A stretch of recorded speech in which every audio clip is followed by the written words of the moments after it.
When you're talking about the all-killer, no-filler albums in hair metal history, I don't think you can have that conversation without including Out of the Cellar from Ratt. And last year was the 40th anniversary of this album, and here is the vinyl reissue. So today we're gonna review the 40th anniversary reissue of Out of the Cellar.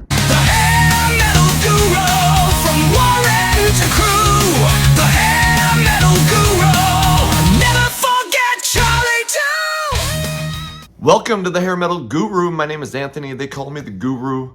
And holy shit, my mom got me this for Christmas. If you've watched some of the other videos before, you know that I asked for Hardline, Double Eclipse, and Ratt Out of the Cellar for Christmas. And good old mom came through. She is the best. I'm not just saying that. Okay, so I'm gonna pull in my camera a little closer. Hopefully it's light enough in here. So this is the Ratt Out of the Cellar 40th anniversary.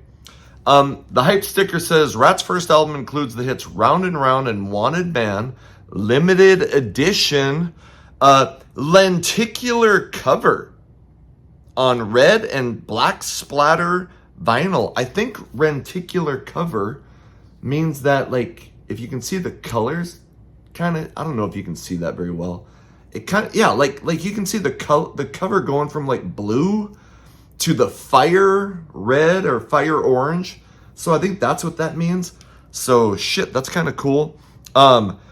Lenticular cover on red and black splatter vinyl plus neon orange 7-inch vinyl with the unreleased track Reach for the Sky from the 1983 Out of the Cellar sessions. I've listened to that song numerous times. It's fucking great. How the hell did that not make the album? Because there's only, 10 songs on the album. So to me, that's a surprise. And I think I need to get some more fucking light in here. What the fuck? So, anyway, here's the hype sticker. Look at that. The cover, Tawny Katane. Oh my God, is there a bigger video vixen than Tawny Katane? I just recorded a hottest hair metal chick video that will be coming out shortly. That follows up the hottest hair metal dudes video. What the fuck was I thinking doing that? Anyway, here's the back. And you can see all the guys in the band. And so, says, well, you got Robin Crosby on guitar and backup vocals, lead vocals, Stephen Piercy, guitars and backup vocals, Warren DeMartini, and Warren and Stephen are back together as I think it's Piercy DeMartini, and they just played M3, so, you know, I mean, at least some of the guys are back, you know, it's too bad. What the fuck is Bobby Blotzer doing now? I know Juan Crucier was doing his own kind of Ratt thing, and I get, you know, like, fuck, sometimes too many bridges have burned to get back together. It's just too bad they couldn't come back as Ratt, but whatever. And then you got Juan Crucier on bass guitar and backup vocals and drums and percussion, Bobby Blotzer, and then you got the song listing. And this is produced by, I can't figure out where it says, but I know it's Beau Hill, and Beau Hill produced a ton. Fucking Winger, Warrant, Ratt, many other of the biggest bands of the scene. So I would love to get Beau Hill on the channel for an interview. You'll see in the thanks, there's Marshall Burrell, who is the old actor, comedian Milton Berle's nephew. I'm not going to go through all that shit, but does say, you know, cover model is Tawny Katane, who was dating Robin Crosby at the time, rest in peace. And then she ended up marrying David Coverdale. And then I think she snorted enough Peruvian snowflake to probably kill a small country. And rest in peace, she has passed away, but damn, what a video vixen.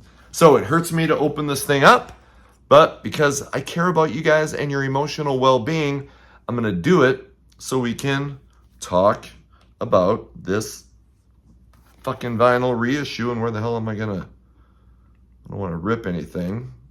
Come on. Come on. And I just had an eye appointment today, and they're like, fuck, you need what the hell is it called? When you put that thing on your glasses so you can read better. Bifocals. I'm like, bifocal? Fuck, I only like girls. Oh, I'm like, I thought you meant bisexual. I'm just kidding. But apparently I need bifocals. Jeez, getting old sucks. What a pain. So, all right, just ripped this. I want to keep the hype sticker. So try to pull that off nice and neat.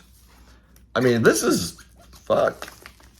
And wasn't there a poster or something? Maybe not. Maybe that was in, because I did review the big Ratt box set, which was fantastic. Like, had some cool extras and shit. Come on, get off here. So, I think there was a poster in that. I don't think there's a poster in this. So, save the hype sticker. And, whoa! Fuck! Cool, so this is the shit. I didn't know it was separate. I'll be framing this bitch. So, this, you know, here's the regular vinyl and here's the lenticular cover. And now you can see the color change.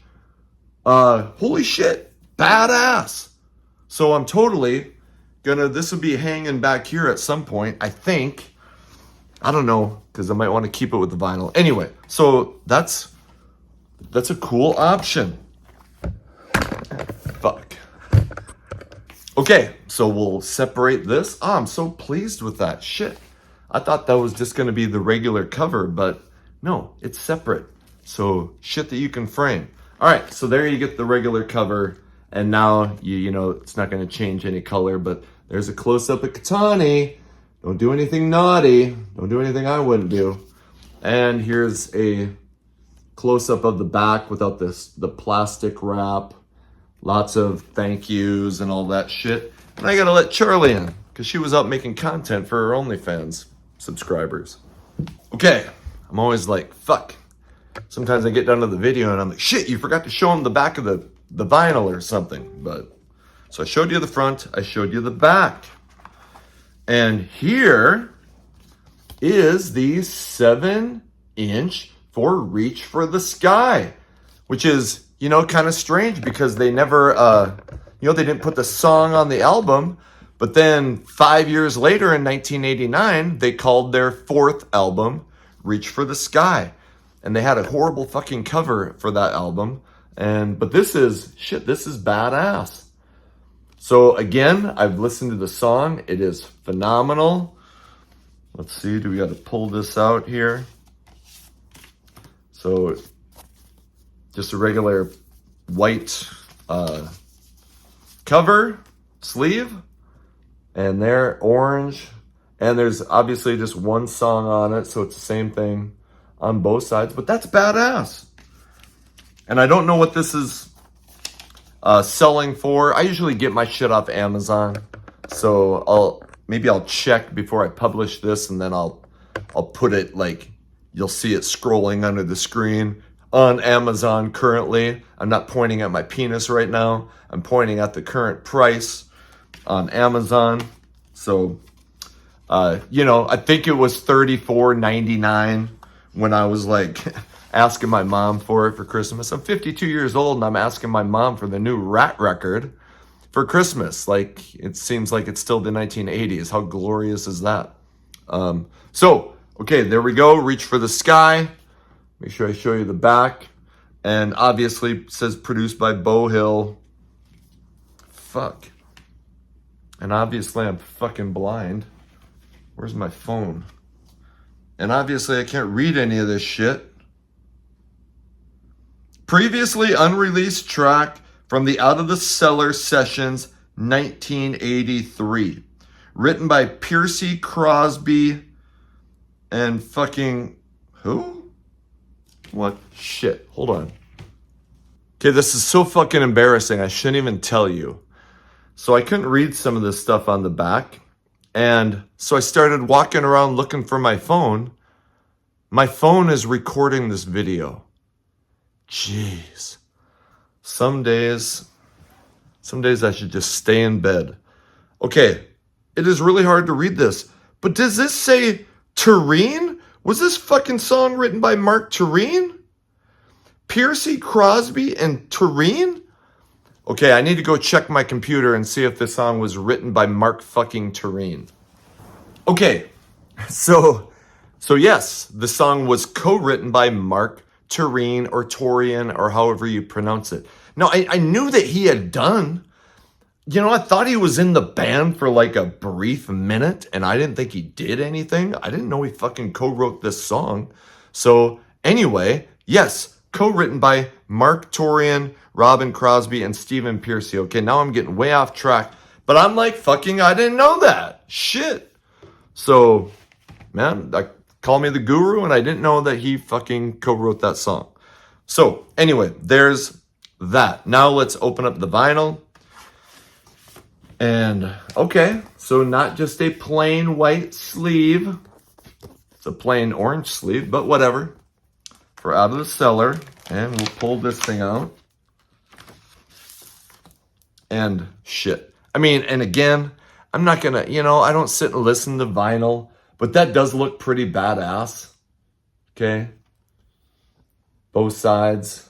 So, if you're a vinyl lover, you gotta have this. And I think if you're a collector, you gotta have it. And if you're not, then don't bother, but shit. So I like having this kind of shit, even if I don't listen to it. It's just fun to have. So I don't think I need to go into deep detail about the songs.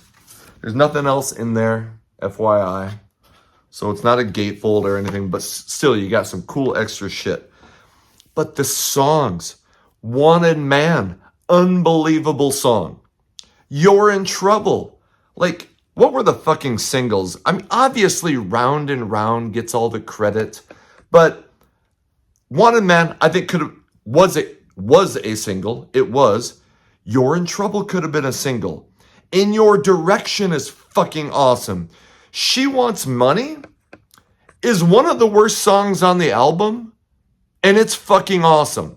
So that just shows you how good this album is. You get to side 2, Lack of Communication, I think could have been a single. That is one of my favorite songs on the album. In fact, I'm played out on Round and Round. I mean, I've heard it so many fucking times.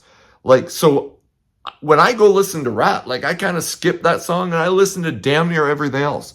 Back for More is amazing. The Morning After is amazing. I'm Insane is amazing. And Scene of the Fucking Crime is amazing. So, did Ratt ever reach these heights again? No. The second album, Invasion of Your Privacy, is great. To me, it's the second best. Then I think the third best is Detonator from 90. Then I think it's fucking Dancing Undercover. And then Reach for the Sky is the last one. Infestation that they put out, I can't remember what year, was a really good comeback. I wasn't big on that self-titled one or Collage. But anyway, you can't deny the greatness of this album. And Quiet Riot, Motley Crue, and Ratt blew up in the 1983-1984 time frame. And that, I think, is what really kicks off hair metal. This album is a huge part of it. This is, I think, a pretty kick-ass 40th anniversary. Let's not forget the lenticular cover. 40th anniversary. So sorry I'm reviewing it a year late, but I do a lot of shit and sometimes I get behind and I don't think of stuff until later on. So anyway, let me know what you think in the comments. Maybe you already have it. Maybe you have some thoughts on it.